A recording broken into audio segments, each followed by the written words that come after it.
Welcome to the Tipsy Tennis Podcast. I'm here with Valarie Andrus. We are at the U.S. Open 2023, day one of the main draw. Yeah. Where are you from? I am from Arizona. I live in Scottsdale right now. Came all the way out here. It's the first time at the U.S. Open? No, this is my third time. Yeah, no, fourth. How have you been enjoying it so far? Today is awesome. It's overcast, so it's not super hot. I bought tickets in grandstand, so I got to watch my favorite player, Dominic Thiem. Sorry, I almost tripped. Who won in 3 sets pretty easily. Straight sets against Bublik. We're heading over to grandstand right now to see Rybakina. Who's your favorite player? I mean, I'm a huge Dominic fan, so probably after him is probably Cascarud, who I also saw, who I think is still playing. He's playing Emilio Nava, who's qualified. He played himself right into form. He those 3 matches, he was playing great. We met through Instagram. You are the Tennis City Guide. Yes. Why don't you tell us a little bit about that whole thing? Okay. Yeah, so I kind of blog and about what I'm doing right now, going to tennis tournaments and talking about where I stay and where I like to eat, maybe places to play tennis if you want to play tennis, and kind of compile that all together. And I just kind of share all of that insight with other tennis fans. What's your favorite part about tennis?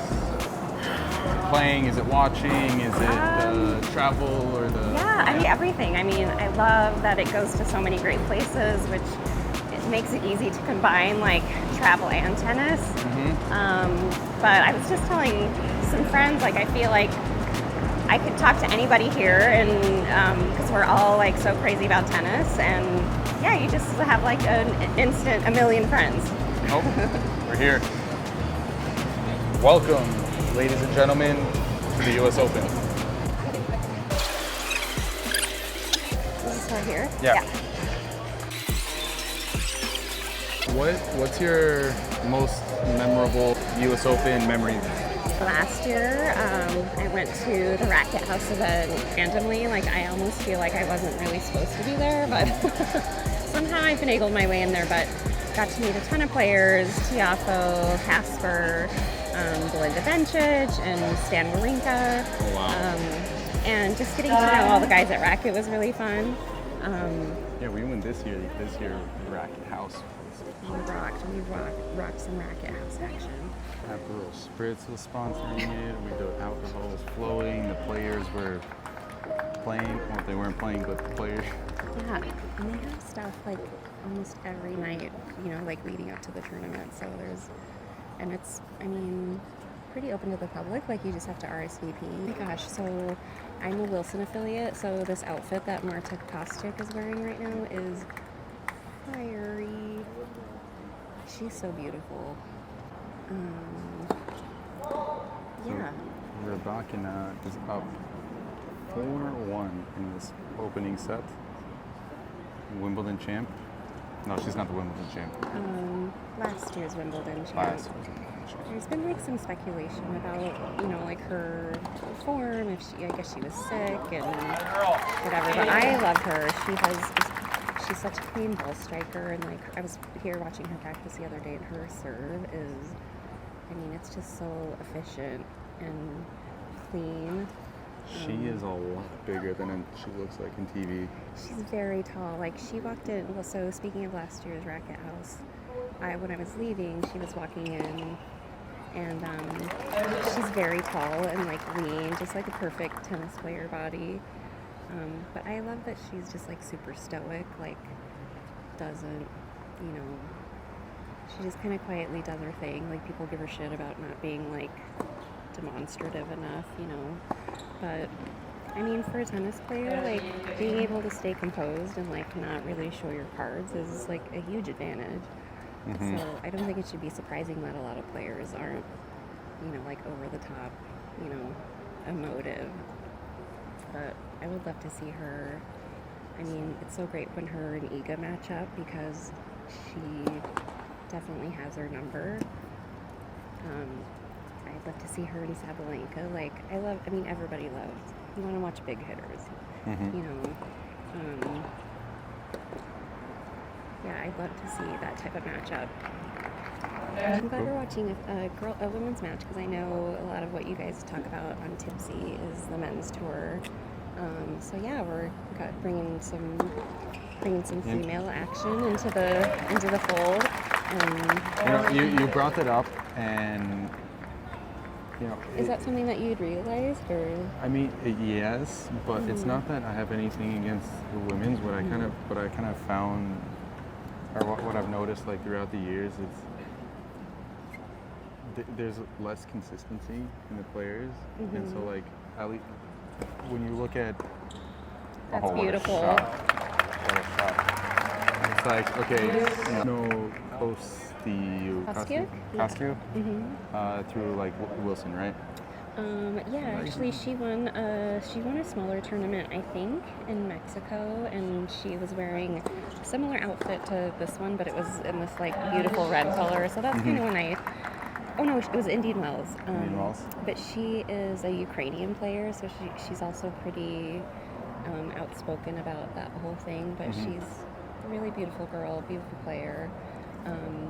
Yeah, I mean, like I was saying, and my husband and I have this conversation all the time.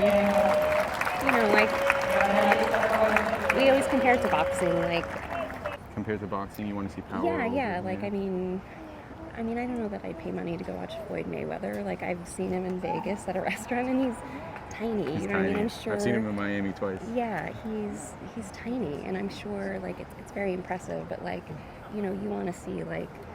You want to see Deontay Wilder. Yeah, I don't know anybody. Fury. Yeah, like you want to see Mike Tyson bite Evander Holyfield's ear off. Like you want to see like the biggest, and that's why like there's always that debate like what's more exciting, what brings in more money. Like, I mean, I have so much respect for the girls' game, but like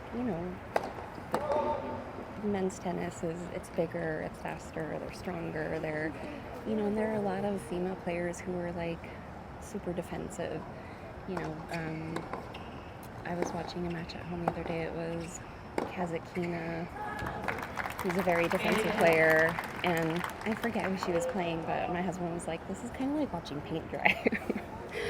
I mean, like, who wants to watch a 50-ball rally where, like, the consistency is incredibly impressive, of course, but, like, I think if you're a man on the ATP tour and you're just like, I'm just going to be defensive, like, you're not going to be around for very long. Like, you have to, like, big, aggressive tennis is it's more fun to watch, for sure. So for me, it's not, I enjoy watching women's tennis.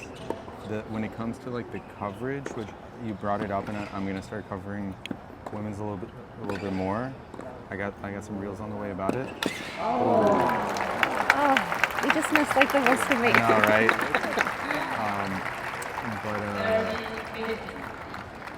For me, it has nothing to do with the game. It has to do with like the consistency. Like it takes time to build a personality and for people to get behind some of these players. Like for example, Valarie Andrus. She's playing this year. She used to be number 2 in the world. Okay. Fell off the cliff. Where has she been? Yeah. And like it's tough to recognize names if like they break out and then you don't see them for like the rest of the season I think that's a little bit more common on like the women's tour, like the ups and downs, and so it's tough to like get behind a player if you don't see them too often. Yeah. They'll have like a breakout tournament or something. But yeah. Well, Iga's probably been one of the most dominant number ones. In a while. Your Polish sister, your sister in Polish heritage, but. Which, by the way, she won today 6-0, 6-1. No surprise there. And for anybody who's listening who wants to go to the US Open, I never recommend getting Arthur Ashe tickets for the first couple days, for the first like week or so, because even though you get to see Świątek, the match was 45 minutes. Yeah. Like, what do you want? Rather see like two, let's say not as big guys, let's say 75 in the world, 100 in the world. Beautiful. Nice return. Play like 5-setter, just like battling it out like you. Yeah, I've done that. So for the first 2 years, I made that mistake. And for 2 years, I saw Daniil Medvedev play like someone who no one ever heard of, and it was like, you have to sit through 3 sets of just him like a warm up for him. So I did better this year. I got us great tickets in grandstand. I got some good Dominic material. So that's good advice. So, let me ask you this. So you said your favorite part about tennis was which part? I really love everything about it. I mean, I love playing. Like, I play a lot of tennis. My sister and I grew up playing together, and we played in junior college together. But I play on about 5 different competitive leagues, so I love playing, and I love watching because I feel like that's how I learn a lot. But so I love doing. I've done some camps, and really, like, every aspect of it is so great, and it's just something you can really sort of dive into. What other have you been to any other tournaments? I'm sure you've been to probably Indian Wells. Yes, I've been to Indian Wells a few times. Like, it's just a short drive or like a really, really short flight from where I live. And that's it really is tennis paradise. Like, it's so beautiful. Like, That's what I keep hearing. Yeah, it is. You need to come. Yeah. Because it's just made for like tennis fans. So, but I've been to the U.S. Open, obviously. I've been to Roland Garros. I've toured the Wimbledon facilities, but I haven't actually been to that tournament, and I haven't been to Australia yet, but I've been to several smaller tournaments. I went to Miami for the first time this year, so I did the Sunshine Double, which I would love to do again. Miami was so fun. Really fun. At the Hard Rock, right? I haven't been. No, that's not where. Oh, yeah. Hard Rock Stadium. Yes, which is a little weird. Like, people don't really like the venue. And Also, it's Fort Lauderdale. It's not even Miami. Oh, it is. I don't know. It was weird. Like, the whole turquoise stadium, it's pretty gross.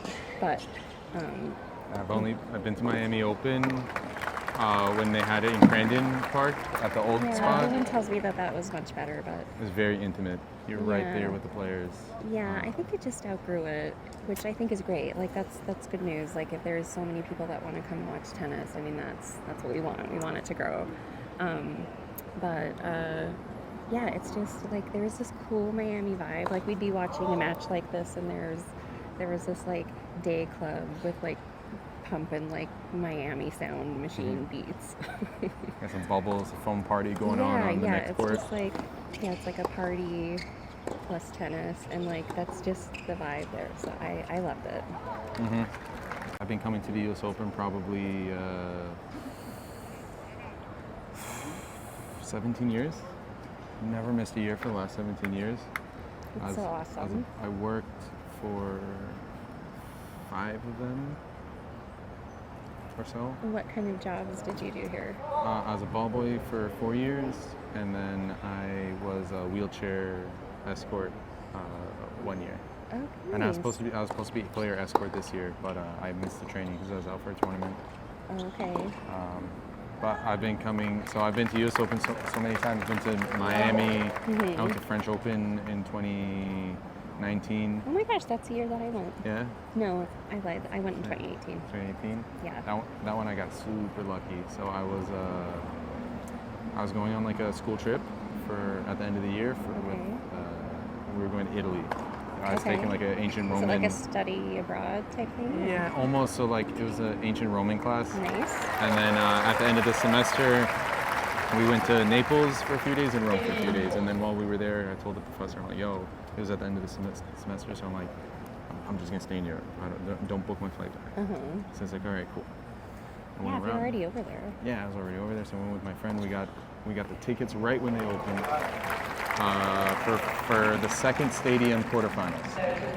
That's awesome. So, and it was like 85 euros. It was not expensive at all. That's not bad at all, yeah. And Nadal was playing that day, and whenever Nadal plays, he's always going to get the main stadium over there. So I got to see Federer and Wawrinka play the quarters of French. Oh my gosh. And that went 4 sets with the rain delay in the middle. That's amazing. Yeah, that's an amazing experience. I mean, I always come early, because I feel like all, the big tournaments have like these little lead-up events with like, and that's why I've always come early. But I need to I'd like to catch like more meaty matches, like once it's kind of slimmed down. I love the first week of the U.S. Open. I love going like seeing like not the top players. Yeah. On the outside courts, just battling it out.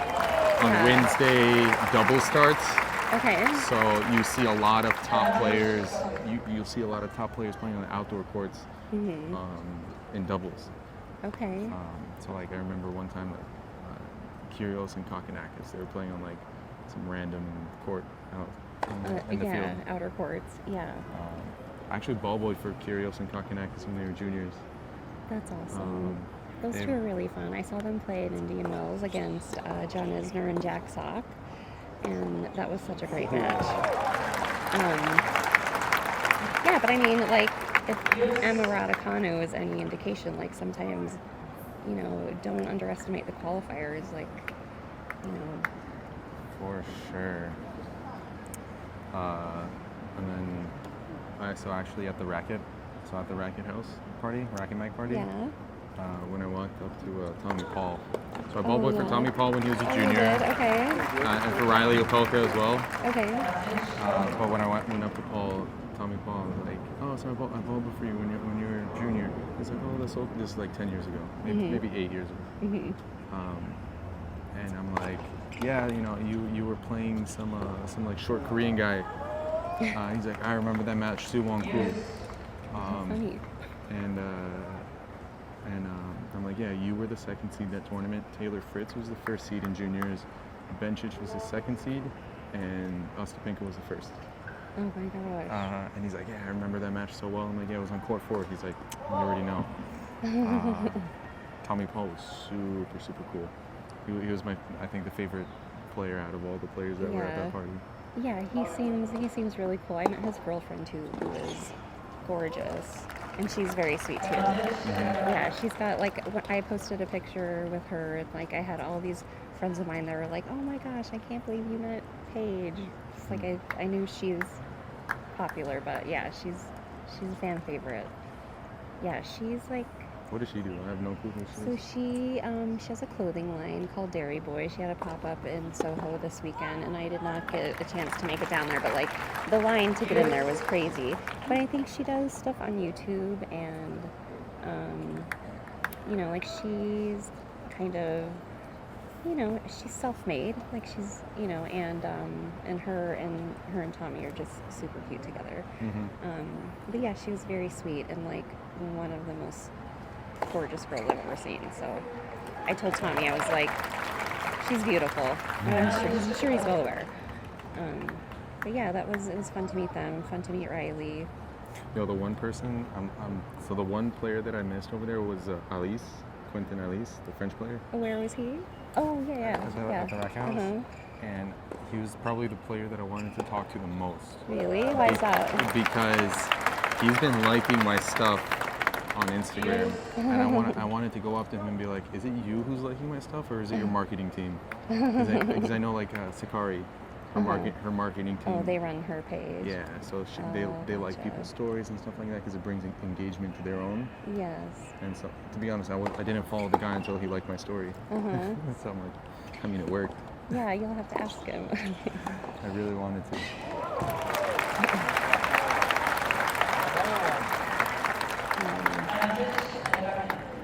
So right now, Rybakina is up 2-5 on Kostuk's serve at out, set point right here.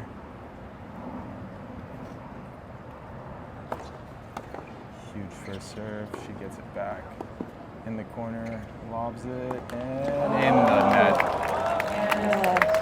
What a terrible way to lose the set. Yeah. Someone made a comment at one time that women do more swinging volleys as opposed to like overheads, and I do find that's true. I think that's interesting. Like, but that sucks. Belinda Bencic is like so good about that. Like she plays so aggressive from the baseline and like comes in and takes those out of the air. Like she's a boss babe. One thing that actually, what I'd say, like maybe why women do it more often is like with the shoulders. I feel like women they have a tighter pocket when they're swinging. Okay. Whereas like being like you get what I'm saying, like the unit turn when it comes to it. Okay. You're using like more shoulders and it's easier to go through it. Whereas like guys, it's a little bit more like spread out and there's more like room for error, I would say. It's like maybe on the men's tour, a compact swing I would say is like Golfan. He's quite compact. I can make mistakes like kind of easily, and my forehand is a bit of like a glass cannon where I can smack winners, but I could also smack the fence. Okay. On it, and I always make like small adjustments to kind of like make my swing a little bit more compact. Okay. And I can see like, and you definitely need that if you're going to be hitting a swinging volley, because that's a tough shot to hit. Right. And like being more compact is definitely better. Yeah. I am bummed that we didn't get to hit, but we both have been so busy. Crazy week. I didn't even expect so much to happen. Yeah, like there's just a lot of really cool things that we've been able to go do, and this guy is like blown up, like Mr. Popular here. Like, yeah, if I can just like dote on you for a minute. Like, so your last podcast that you did with Torre, like, and he was asking about your origin story, like it's cool. Like, you know, like probably could have played at Fordham, but didn't. You know, like just kind of messed around, got a physics degree. You know, super easy. and the podcast is like I have a startup, and the only reason I started the podcast is so I can save my marketing dollars down the line. Yeah. And so this is like just because. Yeah, but I feel like I need to give like a little like encouragement to like all these girls out there. Like, the reason I started following you is because your stuff is so funny, and I was like, this guy is hilarious. So I was, you know, so he's super funny, like obviously really smart. He's got a podcast that's just blowing up. Like, I mean, if you're gonna do some sliding into DMs, like I think you should probably do it now, because like it's not gonna be around for long. Like if my daughter didn't have a boyfriend, it'd be like, Hudson, this is Adam. Oh man, I'm flattered. You're blushing. I'm flattered. Thank you. Yeah, like I am so impressed with you, and you're super young, just like doing all this crazy stuff. So yeah, you should be proud of yourself. I appreciate that a lot. It's been a lot of work in the last year, and it's like I try to do one video every single day, sometimes twice a day, and it's kind of like a vlog. I mean, obviously, so part of it is kind of like blogging, just my life, because all I do is tennis, or I try to do as much tennis as I can. So it's the content just kind of comes naturally in that sense. Yeah. But it's like you know, a lot of editing, a lot of hours, just making things up. But the worst is always like I'll put out like 5 videos in 1 week and get like no followers. And I'm just like, fuck.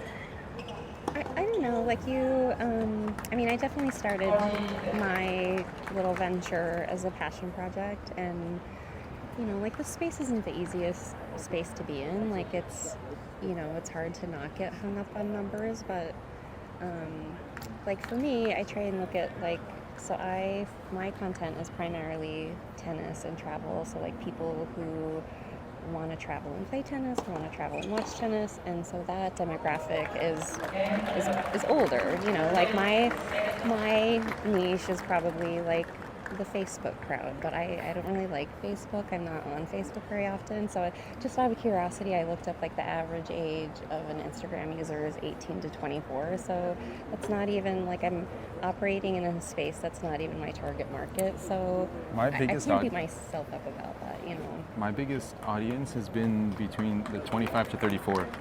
Yeah, that's about right. So number one for me is 25 to 34, then 35 to 45, and then it's 18 to 25. Okay. Those are my metrics. Yeah, it's all very interesting, and I don't know, like sometimes the things that make you popular aren't necessarily stuff that I want to do, you know, so I just try and be genuine, and I think people appreciate that. And like this weekend has been like I've met so many great people, like made a lot of great tennis connections, and I feel like organically like that. I mean, like you're like working those rooms like a politician, like like I think like having like some content is good, but yeah, like I think when you actually speak to people and you're like, oh, like you're a smart guy, like you know about tennis. You're not just like making stupid jokes, or like, you know what I mean. I feel like people start to respect you, and you start to get these invites, and get that's beautiful. What a lob! Yeah, What a lob! but yeah, I think I mean, my advice that I try and tell myself is just don't get hung up on numbers. Yeah, I was like doing it. My strategy is just like whatever I want to do, that's just what I'm gonna do. And authenticity you'll find your people. And do you ever get like mean messages or anything like that? Like, I've never gotten a mean message, but I've been turned down a couple times just because people don't want to be associated with my brand. So like interviews. Okay. Like I had one guy say yes, and then last second he's like, you know what, I actually don't. Is it because of the beer thing? Like. Yeah, like so in this particular case, it was he works with a lot of juniors.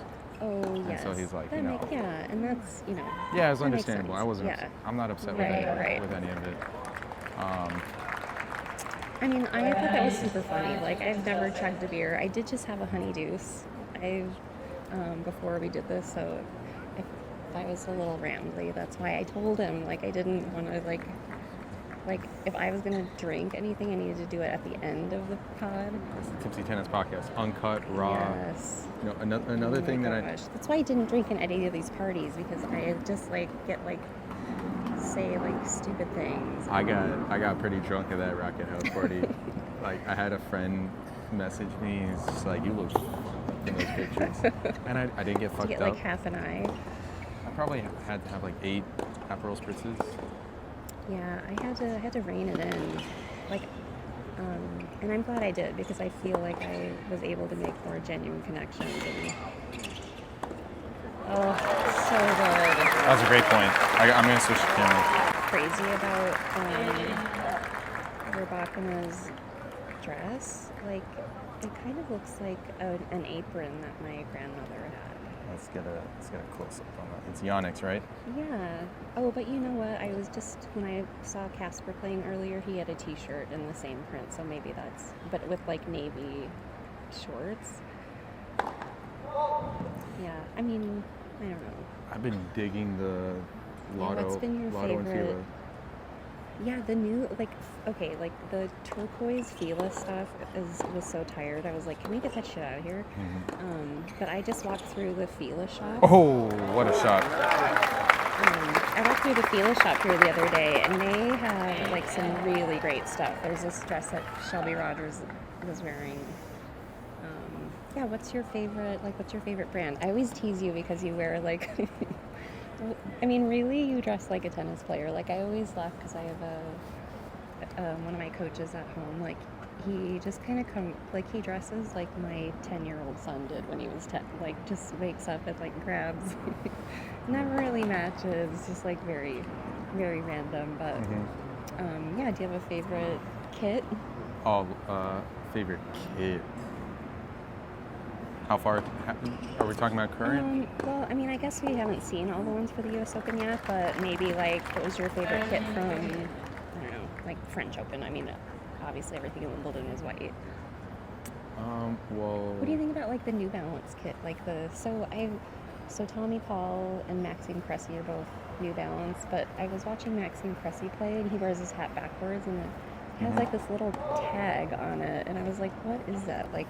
So the loop, the thing that tightens it. Chapo used to also have it like stick out. They would make it so tight, and it would just kind of dangle that's what around. it looked like. It was. I was like, yeah. Anyway, sorry, cut you off. What's your favorite? So my favorite is Lacoste.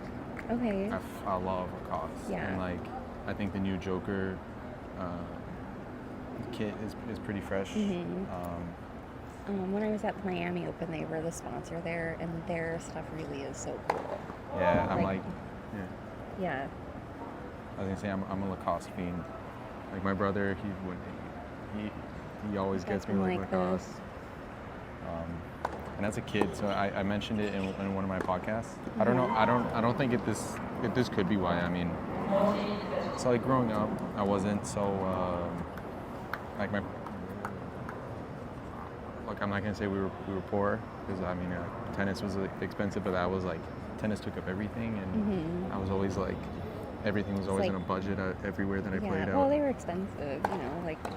Yeah, so and I was always on like everywhere I played, I had to be on scholarship, and then during the winter it would snow in New York, and the indoor courts would be like $80-$90 an hour. Oh yeah. And so I would shovel the public courts outside and To be broom able to and hit on them. yeah, shovel them and you got to broom them, just so I could play. And so I always That's wanted a another Lacoste shirt. good part of your story. Yeah. Look at that, all this great insight coming out.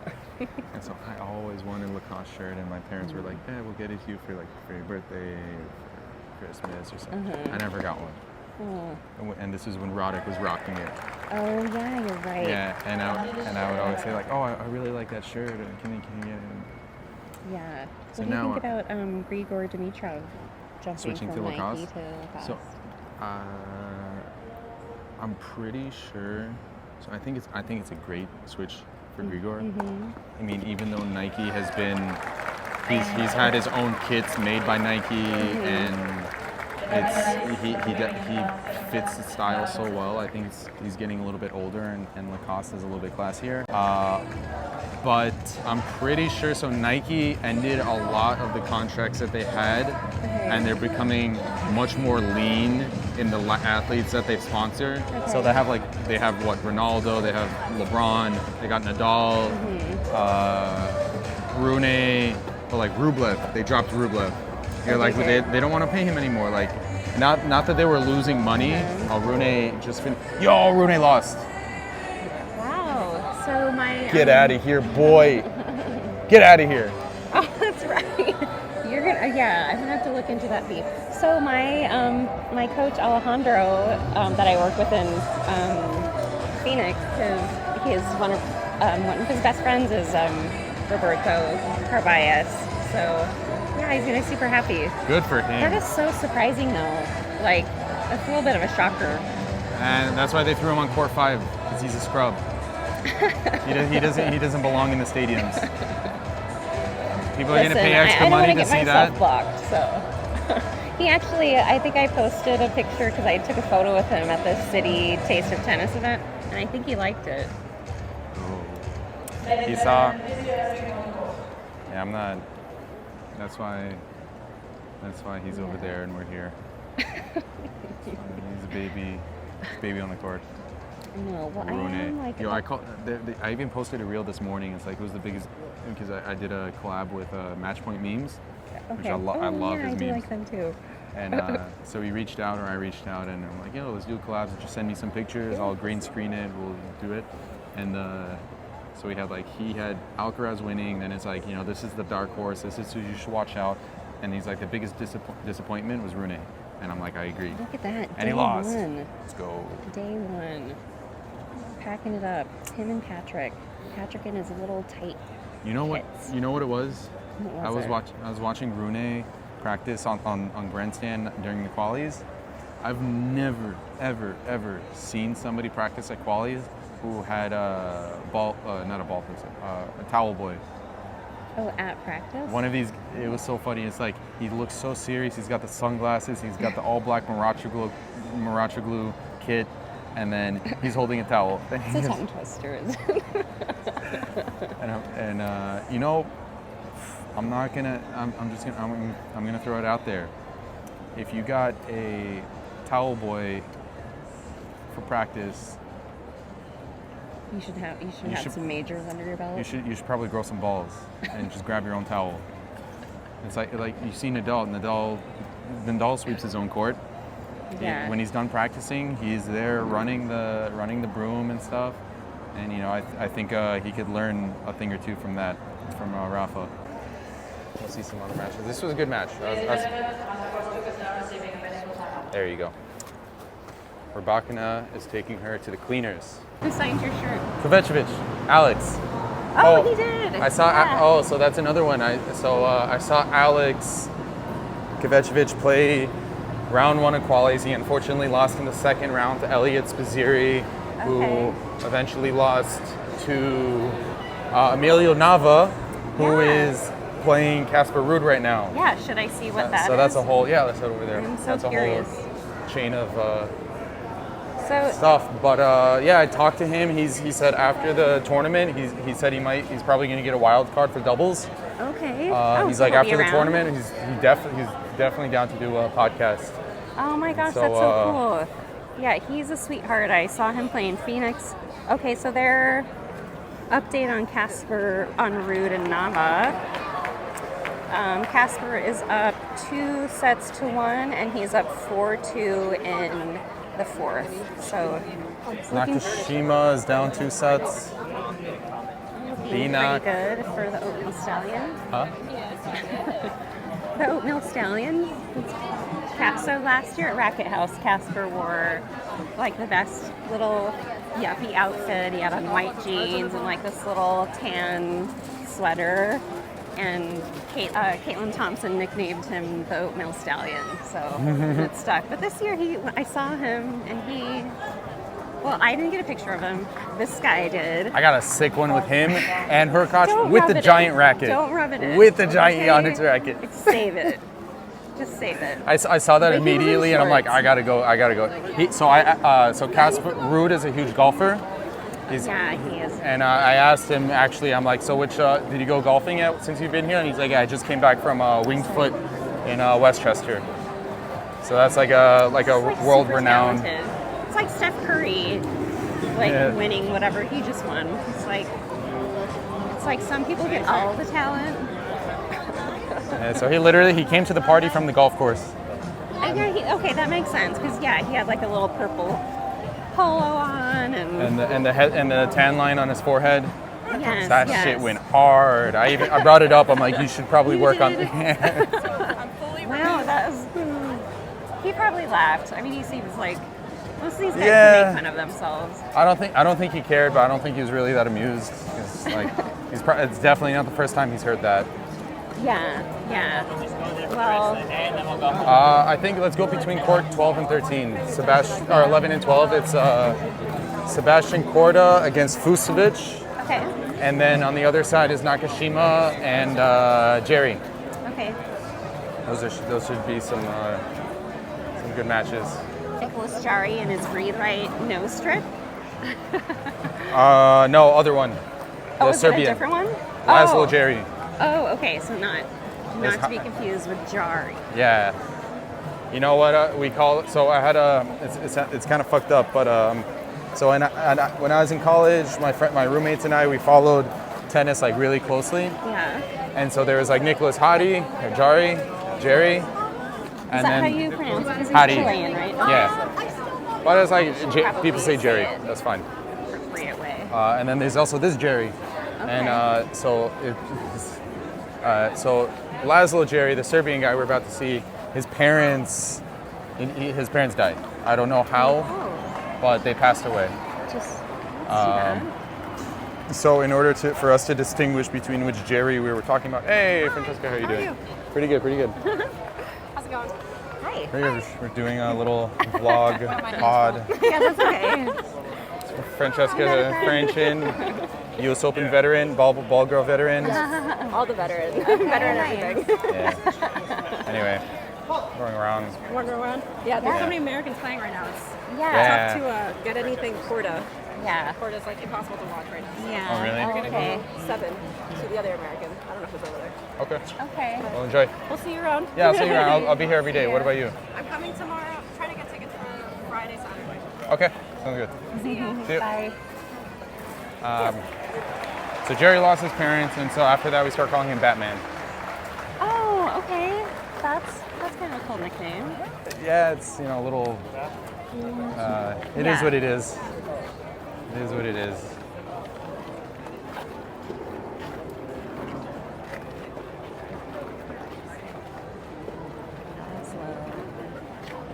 Brandon I Nakashima was fighting watching for his U.S. Nakashima. Open life. Oh, sorry. Go ahead. We're Down both 2 sets. 15. Sebastian Korda and Martin Kusevic. And a tiebreaker, 4-2. Cannot get closer than this. Packed stands. Korda serving at 2-4. Excuse me. Martin looking sexy as ever. New He is, yeah, he's so fit. Nakashima leads. He looks like a sturgeon. Third set.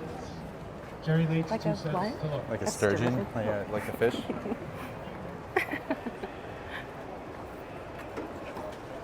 I think we'll see,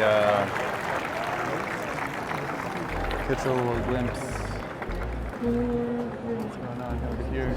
Yeah, it pays to be tall today. Do you have to go soon? You said Yeah. like, it's been about an hour. Yeah, yeah. All right. Well, that concludes it. That concludes it for this episode of the Tipsy Tennis Podcast, Tipsy Tennis Vlogcast, blogger, All fodder, things. everything. If you haven't yet, go on Instagram and go to Tennis City Guide and follow Valarie. She posts some tennis content, a bunch of her fits, almost a daily fit. Fit check it. So Lots of fit checks. Lots of off-court style. Well, this weekend, I'm ready to go back and get back on court. yeah. It's been fun. It's been fun wearing some fun. Huge pleasure Yeah, meeting you. thanks for having me. This And- is really fun. It's been fun yeah. hanging out with you this weekend. On the count And of I'm telling you, ladies, get in there. I'm single, but no, Not for long. Not for long. No, probably if for a you- little while, if I'm being honest. I'm not. I don't know. We got stuff to do. Okay. On the count of 3, we're gonna say stay tipsy. Okay. Ready? Perfect. 1, 2, 3. Stay tipsy.